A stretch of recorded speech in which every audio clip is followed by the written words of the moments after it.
गुजरात दंगों पर बीबीसी ने 2 एपिसोड की एक डॉक्यूमेंट्री बनाई जिसका नाम है इंडिया द मोदी क्वेश्चन। लेकिन इस डॉक्यूमेंट्री के आते ही भारत में बवाल मच गया। भारतीय विदेश मंत्रालय के प्रवक्ता अरिंदम बागची ने इस डॉक्यूमेंट्री पर बयान देते हुए कहा कि यह एक प्रोपेगेंडा पीस है। इसका मकसद एक खास तरह के नैरेटिव को पेश करना है। बीबीसी की इस डॉक्यूमेंट्री में ऐसा क्या है कि भारत सरकार इसे भारत में दिखाने ही नहीं देना चाहती। पहले इसे यूट्यूब से हटाया गया और फिर बाद में जब लोगों ने इस डॉक्यूमेंट्री की लिंक्स शेयर करते हुए ट्वीट्स किए तो ट्विटर से भी उन्हें ब्लॉक करा दिया गया। आखिर क्या है ऐसा बीबीसी की रिपोर्ट में जिससे सरकार इतनी परेशान हो गई कि भारत के आम लोगों को वो वीडियोज देखने ही नहीं देना चाहती? आखिर ऐसा कौन सा सच है जिसे मोदी देश के लोगों तक पहुंचने नहीं देना चाहते? गुजरात दंगों में आखिर मोदी की भूमिका इतनी संदिग्ध क्यों थी कि जब भी गुजरात दंगों का जिक्र होता है मोदी सवालों से भागने लगते हैं? आज के इस एपिसोड में इन्हीं तमाम सवालों के जवाब तलाशेंगे और जानेंगे कि आखिर कौन थे गुजरात दंगों के असली गुनहगार जिनकी वजह से गुजरात में 3000 से अधिक लोगों को अपनी जान गंवानी पड़ी, वो भी सिर्फ कुछ लोगों के राजनीतिक फायदे के लिए। नमस्कार, मैं श्यामीरा सिंह। उससे पहले कि गुजरात दंगों में मोदी की भूमिका पर बात करें, पहले गुजरात दंगों में हुए उन बड़े बड़े नरसंहारों के बारे में बात करते हैं जिन्हें सुनकर आप गुजरात दंगों में हुई दरिंदगी को शायद कुछ हद तक समझें। गुजरात दंगों को गुजरात दंगे कहना ही हजारों पीड़ितों के साथ अन्याय है, क्योंकि दंगे 2 समूहों के बीच में होते हैं जब 2 समूह आपस में भिड़ जाते हैं। लेकिन गुजरात दंगों में 2 पक्ष थे ही नहीं, वहां सिर्फ एक ही पक्ष था, एक ही समूह था जो जगह जगह घरों में घुसकर लोगों को मार रहे थे, और एक दूसरा समूह था जो अपनी जान बचाने के लिए भाग रहा था और रास्तों में पकड़कर भी जो मार दिए गए। इसलिए गुजरात दंगों को दंगे कहना गलत है, ये नरसंहार थे। इनका सही नाम गुजरात के दंगे नहीं, गुजरात के नरसंहार है। दरअसल गुजरात दंगों के लिए पहले से ही गुजरात में माहौल तैयार किया जा रहा था। गोधरा कांड तो उसके लिए सिर्फ चिंगारी की तरह काम किया। उससे पहले ही आरएसएस के संगठनों जैसे बजरंग दल और विश्व हिंदू परिषद ने पूरे राज्य में सांप्रदायिक तनाव के लिए माहौल बनाया हुआ था। गोधरा में जिस ट्रेन के साथ घटना हुई उस ट्रेन की यात्रा के बारे में ही जान लेंगे तो पता चल जाएगा कि उस वक्त में विश्व हिंदू परिषद ने राज्य में किस तरह का माहौल बनाया हुआ था। गोधरा कांड और गुजरात दंगों की जांच करने वाले कंसर्न सिटीजन ट्रिब्यूनल की रिपोर्ट में भी इन घटनाओं का जिक्र है। इस रिपोर्ट के अनुसार साबरमती एक्सप्रेस 22 फरवरी के दिन अहमदाबाद से अयोध्या जाने के लिए निकली थी। इसमें सैकड़ों कार सेवक सवार थे। गोधरा से करीब 80 किलोमीटर दूर दाहोद रेलवे स्टेशन पर कार सेवकों ने एक मुस्लिम दुकानदार के साथ मारपीट की और बाकी दुकानें भी तोड़ डाली। इसके अलावा अयोध्या पहुंचने से पहले ही रुदौली और दरियाबाद स्टेशन के बीच भी कार सेवकों ने मुस्लिम यात्रियों, महिलाओं और बच्चों पर हमले किए। जब कुछ मुस्लिम लड़कों ने इसका विरोध किया तो उन्हें पतरंगा और रोजा गांव स्टेशन के बीच ट्रेन से फेंक दिया गया। रुदौली स्टेशन पर कई मुस्लिम महिलाएं खून से लथपथ अवस्था में ही ट्रेन से कूद गईं। इसके बाद कार सेवकों को रुदौली स्टेशन पर जो भी मुस्लिम मिला उस पर हमला करना शुरू कर दिया। साबरमती एक्सप्रेस में सवार सैकड़ों कार सेवकों ने खूब आतंक मचाया। अयोध्या और उसके आसपास के जिलों से निकलने वाले एक अखबार जनमोर्चा ने भी गोधरा कांड से 2 दिन पहले यानी 25 फरवरी 2002 के दिन इन खबरों को छापा है। जनमोर्चा अखबार के अनुसार साबरमती एक्सप्रेस में सवार करीब 2000 त्रिशूलधारी बजरंग दल कार्यकर्ताओं ने दरियाबाद स्टेशन के प्लेटफॉर्म पर भयंकर आतंक मचाया। अखबार के अनुसार टाकिया खैरनपुर के रहने वाले अता मोहम्मद प्लेटफॉर्म पर एक ट्रेन का इंतजार कर रहे थे। कार सेवकों ने उन्हें बिना बात के पीटा, कुछ को पकड़कर जबरन जय श्री राम के नारे लगवाए। 50 साल के मोहम्मद अबसार की भी दाढ़ी पकड़कर नोच डाली गई और उनके शरीर में त्रिशूल घोंप दिया गया। रुदौली स्टेशन पर एक और आदमी को लोहे की रोड़ों से पीटा गया। धर्म के उन्माद में पागल कार सेवकों की ये भीड़ अयोध्या से वापस अहमदाबाद लौटने के लिए साबरमती एक्सप्रेस में सवार हुई तो लौटते समय भी रास्ते भर भयंकर आतंक मचाया गया। वही नारे लगाए गए जो आज लगाए जाते हैं। दूध मांगोगे तो खीर देंगे, कश्मीर मांगोगे तो चीर देंगे, मुस्लिमों भारत छोड़ो, मंदिर वहीं बनाएंगे, आदि आदि। साबरमती एक्सप्रेस की इन घटनाओं से अंदाजा लगाया जा सकता है कि भोले भाले हिंदुओं को राजनीतिक इस्तेमाल करने के लिए उन्हें उन्मादी बनाया जा रहा था। इससे पूरे राज्य की स्थिति का आकलन लगाया जा सकता है। आउटलुक मैगजीन के अनुसार गोधरा स्टेशन पर पहुंचने पर ऐसा कहा जाता है कि यहां कार सेवकों की मुस्लिम दुकानदारों से फिर से झड़प हुई। कुछ ऐसी भी रिपोर्ट हैं जो कहती हैं कि कार सेवकों ने एक मुस्लिम लड़की को छेड़ा और उसे ट्रेन के अंदर ले जाने की कोशिश की। इसी दौरान मुस्लिम दुकानदारों की कार सेवकों से लड़ाई हो गई। यहीं पर एक घटना यह भी हुई कि S6 कोच में जब एक मुस्लिम चाय वाला चाय बेचने आया तो कार सेवकों ने उसे बदसलूकी की और भगा दिया। एक आरोप यह भी लगाया जाता है कि चूंकि ट्रेन स्टेशन पर रुकी हुई थी इसलिए कुछ कार सेवक साबरमती एक्सप्रेस की बोगियों के ऊपर चढ़ गए और प्लेटफॉर्म के दूसरी ओर सुबह सुबह शौच आदि के लिए गुजरने वाली मुस्लिम महिलाओं को अश्लील इशारे करने लगे। जिस तरह उन्माद विश्व हिंदू परिषद के द्वारा उन दिनों राज्य में तैयार किया जा रहा था, या साबरमती एक्सप्रेस में सवार विश्व हिंदू परिषद के कार्यकर्ताओं ने जिस तरह के उन्मादी नारे लगाए और हिंसा की, उसमें घटने वाली कोई भी घटना पूरे गुजरात को दंगों में धकेल सकती थी। गोधरा स्टेशन के बाहर जब एक भीड़ ने साबरमती की उस बोगी को घेर लिया जिसके बारे में यह अफवाह फैलाई जा रही थी कि इसमें एक मुस्लिम लड़की को अगवा करके ले जाया जा रहा है, तो भीड़ ने इस पर पत्थरबाजी कर दी और इसी बीच कुछ उन्मादी लोगों ने साबरमती एक्सप्रेस में आग लगा दी। इस घटना में 59 करीब यात्री जिंदा जलकर मर गए। हालांकि बाकी बोगियों के साथ ऐसा नहीं किया गया सिवाय S6 बोगी के। गोधरा कांड इंसानियत के साथ किया गया सबसे बड़ा विश्वासघात था या जुर्म था।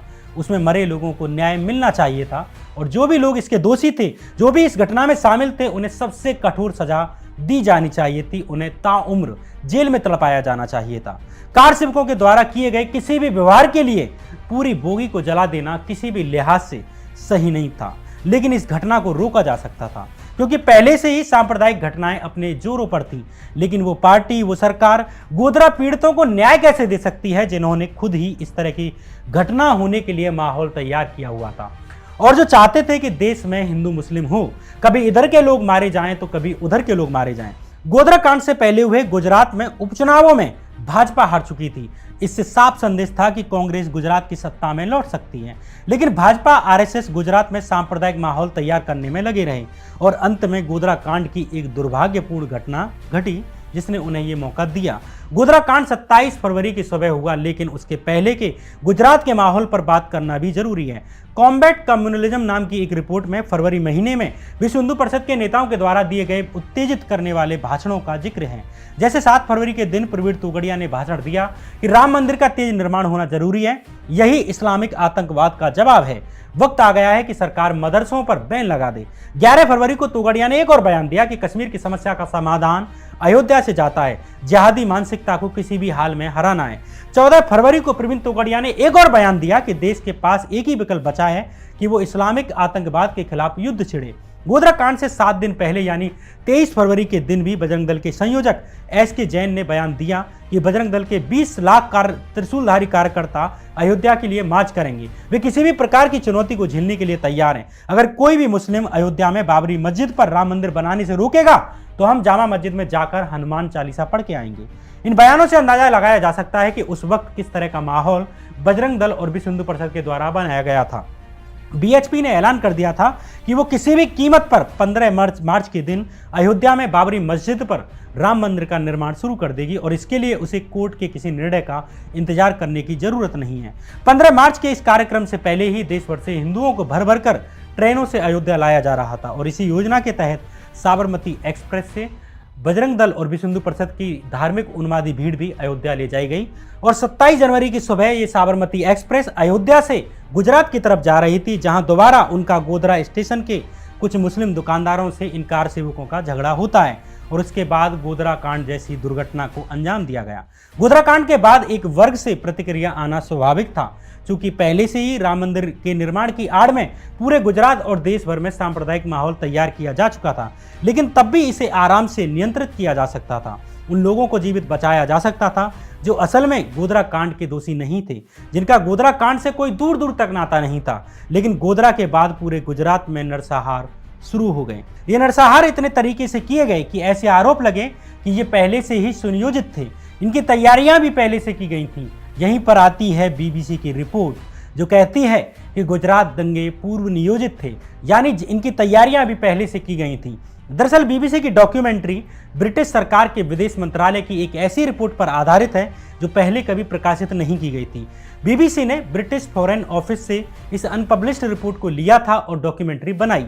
इस रिपोर्ट में यानी कि इस डॉक्यूमेंट्री में गुजरात दंगों में हुए कम से कम 2000 लोगों की मौत पर सवाल उठाए गए। ब्रिटिश विदेश विभाग की रिपोर्ट का दावा है कि मोदी साल 2002 में गुजरात में हिंसा का माहौल बनाने के लिए प्रत्यक्ष रूप से जिम्मेदार थे, यानी इन दंगों में मोदी खुद सीधे तौर पर जिम्मेदार थे।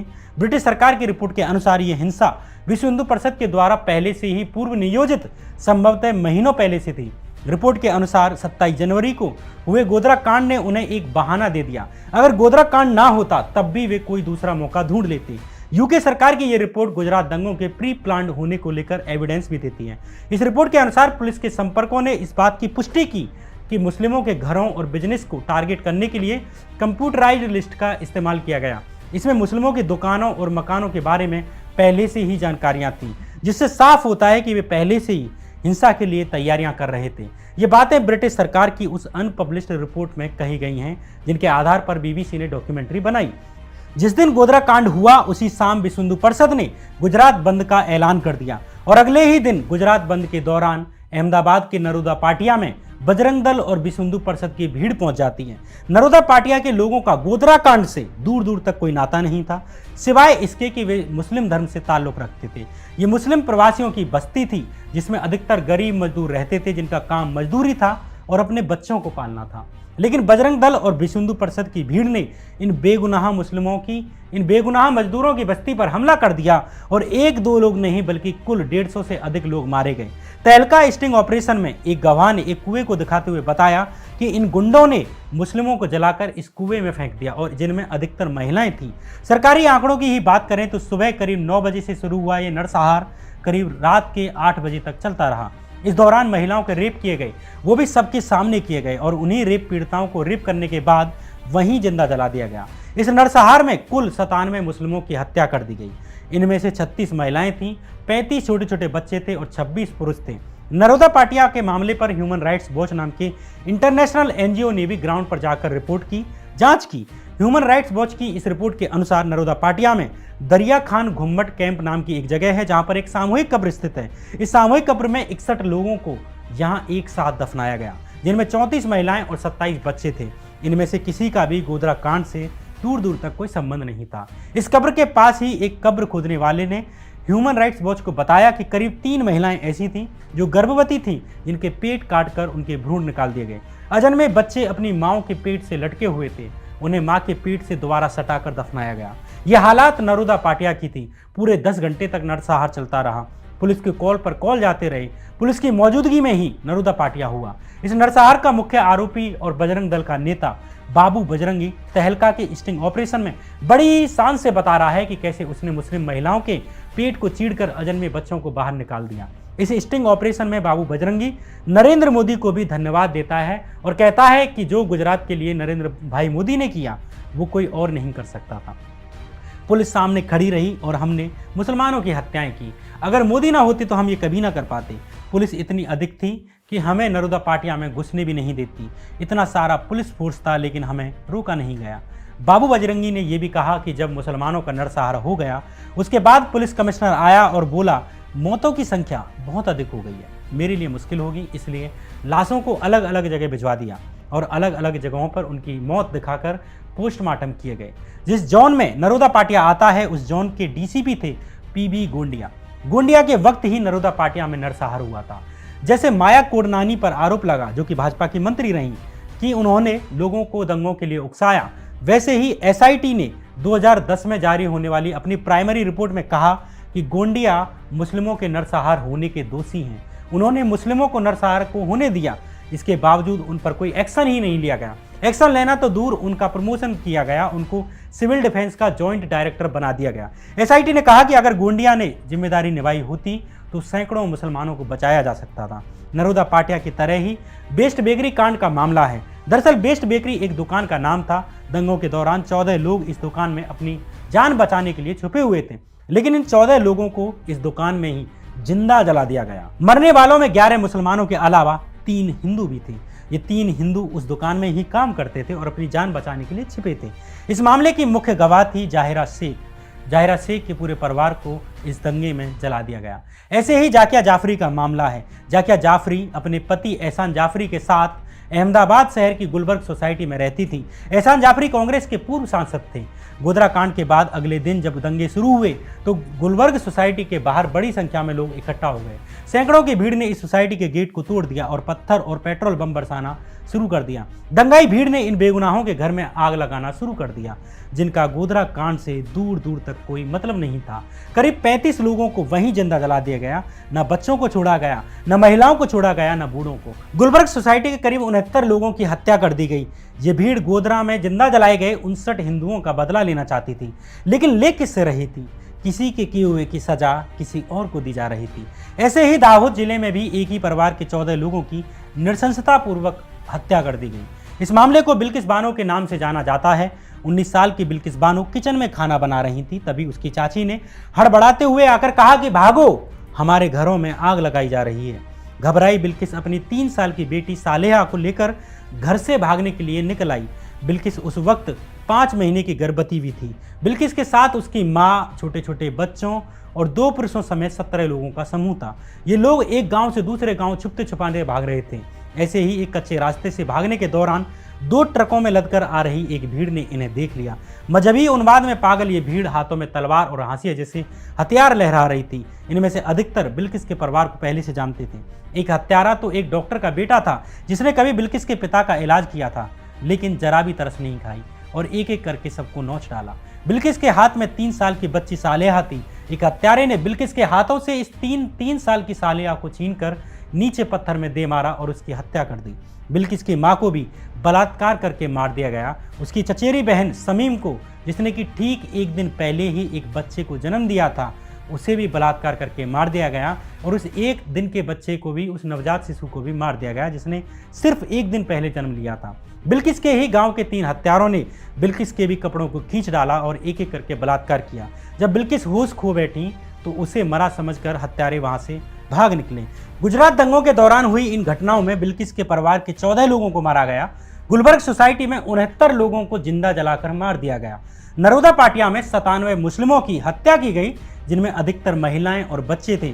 बेस्ट बेकरी कांड में भी 14 लोगों को जिंदा जलाया गया। सवाल यह है कि इन बच्चों, बूढ़ों और महिलाओं और पुरुषों में ऐसा कौन था जिसे मौत की सजा दी जानी चाहिए थी?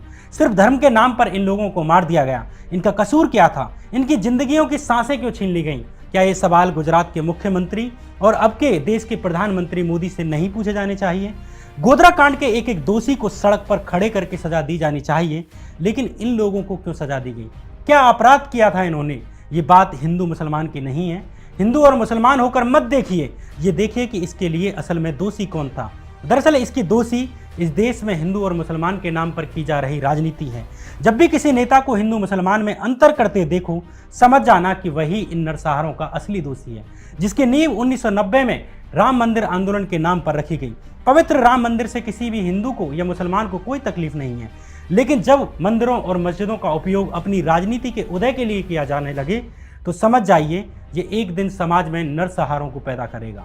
हम लास्ट में ये देखते रह जाते हैं कि दोषी कौन है, अपराधी कौन है, किसने पहले पत्थर फेंका, किसने आग लगाई, जबकि इस साइकिल को नजरअंदाज कर देते हैं जो दंगों के लिए परिस्थितियां पैदा करती हैं। गोधरा कांड एक तत्कालिक बहाना बना उन लोगों के लिए जिन्हें इस देश को दंगों में धकेलना था, जो बीते महीनों से गुजरात में सांप्रदायिक तनाव पैदा करने के लिए दिन रात लगे हुए थे। एक घटना के बाद पूरा गुजरात न जलता अगर उसके लिए अलग अलग जिलों में पहले से ही सांप्रदायिकता का बारूद जमाना होता। हमारे अंदर की नफरत को संतुष्ट करने के अलावा इस दंगे ने हमें कुछ नहीं दिया, लेकिन इसने एक वक्त के लिए पूरे गुजरात को उजाड़ दिया। साल 2005 में सरकार ने गुजरात दंगों के आधिकारिक आंकड़े जारी किए। इन सरकारी आंकड़ों के अनुसार गुजरात दंगों में करीब 1044 लोगों की जान गई। इनमें से 790 मुस्लिम और 254 हिंदू थे। इसके अलावा 223 लोग ऐसे थे जिनका पता नहीं लगा जा सका कि वे कहाँ हैं। हालांकि ये सरकारी आंकड़े हैं, गैर सरकारी आंकड़े कहते हैं कि गुजरात दंगों में 3000 से अधिक लोगों की मौत हुई। सवाल यह है कि इन 3000 लोगों को किसकी वजह से अपनी जान गंवानी पड़ी। 3000 का आंकड़ा कितना बड़ा होता है, आप अंदाजा लगा सकते हैं। यह एपिसोड किसी नेता या पार्टी के खिलाफ नहीं बनाया। मेरी मंशा ऐसी नहीं है कि आप इसे देखकर किसी भी समुदाय से नफरत करें, लेकिन इस बात पर जरूर विचार करें कि हिंदू मुसलमान की रोज की लड़ाई ने, रोज की राजनीति ने हमें क्या दिया। क्या इसका कोई अंत है? क्या हम ऐसे ही नेताओं के भाषणों का शिकार बनते रहें और वे विधानसभाओं से निकलकर प्रधानमंत्री जैसे पदों पर पहुंचते रहें? ये सवाल हमें अपने आप से जरूर पूछना चाहिए कि हमें कैसा भारत चाहिए, कैसे भारत में हम अपने परिवार और अपने बच्चों को देखना चाहते हैं।